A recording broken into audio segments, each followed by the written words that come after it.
네, 앞으로 어린이집은 아동학대가 한 번만 적발돼도 바로 폐쇄됩니다. 네, 또 해당 어린이집 원장과 교사는 어린이집에서 영원히 퇴출되는데요.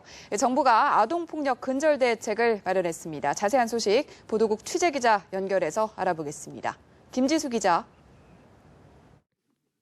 어린이집에서 원스트라이크 아웃제가 도입돼 한 번의 학대 행위에도 바로 폐쇄할 수 있도록 폐쇄 요건이 강화됩니다. 현재는 아동학대로 아이가 목숨을 잃고 뇌사 등 손해를 보거나 아동폭행 혐의를 받은 보육교사가 확정 판결을 받아야 시설 폐쇄가 가능합니다. 또 지금은 단순 아동학대는 처음에는 3개월간 어린이집 운영을 정지하고 2차 발생 때 6개월간 정지, 세 번째 위반하면 시설을 폐쇄할 수 있습니다. 아동학대 교사와 해당 어린이집 원장도 어린이집을 설치 운영하거나 근무할 수 없게 영구 퇴출됩니다. 또 아동학대를 막기 위해 모든 어린이집에 CCTV가 의무적으로 설치되고 부모가 요구하면 관련 동영상을 제공하도록 했습니다. 인천 어린이집 아동학대 사건을 계기로 유명무실하다는 비판을 받은 어린이집 평가 인증제도 개선됩니다. 부모가 어린이집에 대한 현장평가에 참관할 수 있도록 하고 평가 항목에 아동학대 예방지표를 강화하기로 했습니다. 보육교사에 대한 자격 요건도 강화하기로 했습니다. 무엇보다 올바른 인성을 갖춘 보육교사를 양성하기 위해 인성 적성 검사를 의무화하기로 했습니다. 또 학대 예방 관련 교과목을 늘리기로 했습니다. 복지부는 이달 중으로 어린이집 아동학대 근절을 위한 관련법을 개정해 즉시 시행할 계획입니다. 지금까지 연합뉴스TV 김지수입니다. 인천 어린이집 학대 사건의 정치권도 경악을 금치 못하고 있습니다. 네, 아동학대 방지를 위해서 본격적인 제도 개선에 착수했습니다. 이준석 기자입니다.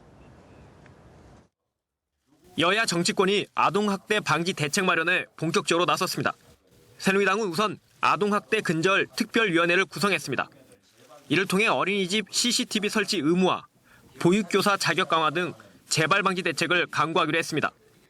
솜방망이에 그치고 있는 처벌 수위도 최고조로 끌어올릴 방침입니다. 아동학대만큼은 구속수사를 원칙으로 처벌 수위를 최고 수준으로 상향하여야 하고 이참에 학대의 개념 그리고 적용 범위도 확대해서 신체적인 처벌은 아예 생각조차 할 수 없도록 해야 할 것입니다. 새정치연합도 자체적으로 대책 마련에 나섰습니다. 영유아 학대 근절을 위해 당내 태스크포스를 가동하고 지도부가 직접 회의를 주재했습니다. 특히 아동학대 어린이집을 영구 퇴출하는 영유아 보육법 개정을 적극 추진할 방침입니다. 보육 정책 전반에 대한 총체적인 점검이 이루어져야 할 때입니다. 우리 당은 김영록 의원이 제출한 아동학대 어린이집을 영구 퇴출하는 영유아 보육 개정안을 신속하게 처리하도록 하겠습니다. 아동학대만큼은 뿌리 뽑겠다는 여야. 오는 2월 임시국회에서 제도 개선을 법으로 뒷받침할 계획입니다. 연합뉴스TV 이준서입니다. 아동학대 사건으로 문제가 된 어린이집에 아이를 보냈던 학부모는 물론 동네 주민들도 재발 방지 대책을 촉구하면서 1인 시위에 나섰습니다. 네, 당장 아이들을 맡길 곳이 없어진 학부모를 위해서 대신 아이를 맡아주겠다는 보육 품앗이 릴레이도 이어지고 있는데요. 임광빈 기자입니다. 아이들을 지켜주지 못했다는 죄책감에 학대 사건이 발생한 어린이집 주변 주민들이 릴레이 1인 시위에 나섰습니다. 30분에서 1시간씩 아파트 정문을 지키고 있는데 자발적으로 나선 주민들이 꼬리에 꼬리를 물고 있습니다. 나오고 싶어도 참가하실 수 없으신 분들은 이제 그렇게 응원 글이라도. 어린이집 폭행 재발 방지를 촉구하는 서명운동에도 시민들의 동참이 이어지고 있습니다. 가던 길을 멈춰 서명에 참여하는가 하면 일부러 멀리서 차를 타고 찾아올 정도입니다. 다른 어린이집도 좀 경각심을 가지고 애들 좀 잘 봐줄 수 있게끔 그런 의미에서 이 동네 가까웠진 않지만 사인하러 왔어요.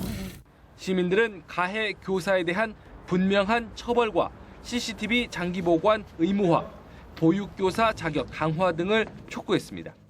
해당 어린이집은 문제가 불거진 지 이틀 만에 휴원을 결정하고 입학금 전액을 환불하겠다고 밝혔습니다. 폭행 현장에서 아이를 떼어놓기는 했지만 직장에 출근해야 하는 학부모들은 당장 아이를 맡길 곳이 마땅치 않은 상황. 그동안 육아 정보를 공유하던 인터넷 카페에서는 대신 아이들을 돌봐줄 수 있다는 글이 이어졌습니다. 무자비한 어른들의 폭력에 더 이상 아이들이 상처를 입어서는 안 된다는 뜻에서 학부모들의 자발적이고 적극적인 움직임이 확산되고 있습니다. 연합뉴스TV 임광빈입니다. 아동학대로 적발된 가해자 3명 가운데 1명은 별다른 제재를 받지 않은 것으로 나타났습니다. 네, 솜방망이 처벌 논란이 거센데요. 성승환 기자입니다. 박수를 제대로 못 친다고 때리고, 낮잠을 안 잔다고 내동댕이 치고, 못 먹겠다는 김치를 억지로 먹여놓고는 아이가 헛구역질까지 하며 힘들어하다 뱉어냈다고 후려친 어린이집 교사까지. 그렇다면 이들은 과연 어떤 처분을 받았을까? 지난 2010년부터 3년간 아동보호 전문기관에 신고돼 아동학대 판정을 받은 가해자는 95명, 피해 어린이는 200여 명이었습니다. 가해자 1명이 2명이 넘는 어린이를 학대했다는 얘기입니다. 하지만 이 가운데 고소, 고발이나 해임, 벌금, 자격 취소 등의 처분을 받은 사람은 3명 중 2명에 불과했습니다. 학대가 발생한 어린이집에 대한 처분도 부족한 것은 마찬가지였습니다. 학대로 적발된 어린이집 가운데 33%는 보조금 중지나 반환, 모니터링, 폐쇄 등의 조치가 전혀 이루어지지 않았습니다. 유독 어린이집에서는 폭행과 같은 신체 학대가 많이 일어나고 있었습니다. 정서학대, 성학대, 방임 등 어린이집에서 벌어진 아동학대 4건 중 3건이 신체 학대였습니다. 전체 아동학대 평균의 3배 수준입니다. 학대를 신고한 사람은 아이들의 부모가 대다수였고 어린이집 종사자들은 단 4.4%에 불과했습니다. 연합뉴스TV 성소환입니다. 인천 어린이집 폭행은 CCTV 덕분에 보육교사의 혐의를 입증하는 데는 큰 어려움이 없을 전망입니다. 네, 하지만 CCTV 설치는 비교적 최근의 일이라서 어린이집 5곳 가운데 4곳은 없는 상황이라고 하는데요. 김동현 기자입니다. 국민의 분노를 일으킨 어린이집 CCTV 영상. 보육교사의 폭행 혐의를 입증하는 데 결정적인 증거입니다. 지난달 인천의 또 다른 어린이집에서 발생한 폭행 사건도 CCTV가 있어 범죄 혐의를 규명할 수 있었습니다. 어린아이들은 학대가 발생해도 부모에게 제대로 알리거나 구체적으로 진술하기 어렵기 때문에 CCTV가 중요합니다. 하지만 보건복지부에 따르면 지난해 6월 기준 전국 4만 3천여 곳의 어린이집 가운데 CCTV가 설치된 비율은 21%에 불과했습니다.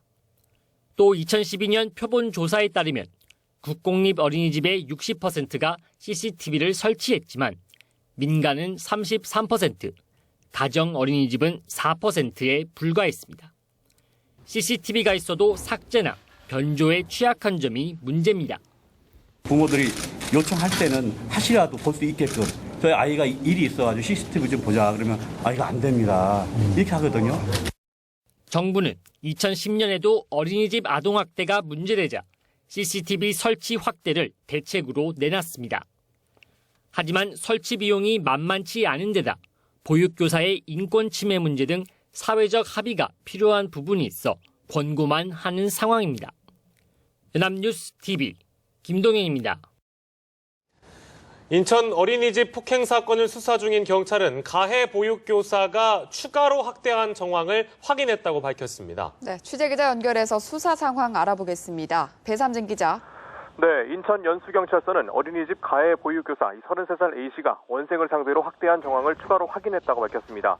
이성호 인천 연수경찰서장은 오후 4시 인천 연수서에서 가진 중간 수사 브리핑에서 이같이 말했는데요. 경찰이 추가로 확인한 범행은 2건입니다. 경찰은 A씨가 지난해 9월 밥을 흘리면서 먹는다는 이유로 4살배기 다른 원생의 등을 손으로 때린 정황을 확인했습니다. 또 같은 해 11월엔 버섯을 먹고 토를 했다는 이유로 또래 여자아이의 뺨을 때린 것으로도 드러났습니다. 경찰은 이 같은 추가 학대 정황을 어제 조사한 피해 아동 4명으로부터 확인했다고 밝혔습니다. 경찰은 오늘 오후 아동복지법상 학대 혐의로 A씨에 대한 구속영장을 신청할 계획입니다. 앞서 경찰은 어제 오후 8시쯤 A씨를 긴급 체포해 경찰서로 압송해 조사를 벌였는데요. 경찰은 A씨를 긴급 체포한 것과 관련해 A씨가 1차 조사 뒤 휴대전화를 거두고 외부와 연락을 두절한 채 잠적해 은실하는 등 도주 우려가 있다는 점이 고려됐다고 설명했습니다. A씨는 지난 8일 점심시간 4살 원아를 강하게 때린 것은 인정했지만 상습 폭행 혐의에 대해서는 계속 부인하는 것으로 알려졌습니다. 특히 A씨는 4살 원아를 심하게 폭행한 이유에 대해서는 왜 그랬는지 모르겠다. 순간적으로 이성을 잃은 것 같다고 진술한 것으로 알려졌습니다. 경찰은 A씨에 대한 영장을 마무리 지은 뒤 관리 감독 소홀의 책임을 물어 원장도 불러 조사할 예정입니다. 지금까지 사회부에서 전해드렸습니다. 경찰청은 일선경찰서 여성청소년과의 아동학대 전담팀을 구성해 지방자치단체와 합동으로 어린이집과 유치원의 아동학대 피해 실태를 조사하기로 했습니다. 경찰청은 또 오늘부터 한 달간 아동학대 집중 신고 기간으로 삼아 기존 학교폭력 전용 신고 전화인 117 신고센터로 아동학대 신고도 받게 됩니다. 아울러 학교 전담 경찰관이 어린이집과 유치원 등 보육시설 종사자, 학교, 병원, 복지시설 등 아동학대 신고 의무자를 대상으로 아동학대 예방 교육을 실시할 예정입니다. 인천 어린이집 아동 폭행 사건 이후 학대 아동 선별을 위한 체크리스트가 국내에서 처음 마련됐습니다. 대한소아응급의학회가 완성한 이 체크리스트는 원래 의료인을 대상으로 만들어졌지만 부모나 일반인들도 자녀의 학대 여부를 판단하는 데 참고할 수 있을 전망입니다. 이에 따르면 아이가 장갑을 끼거나 양말을 신은 것처럼 화상을 입었다면 아이의 손과 발을 뜨거운 물에 집어넣는 등의 방식으로 학대를 당한 것으로 볼 수 있습니다. 또 엉덩이처럼 상처가 생기기 어려운 곳에 화상 흔적이 있는 경우도 학대를 의심해 봐야 합니다.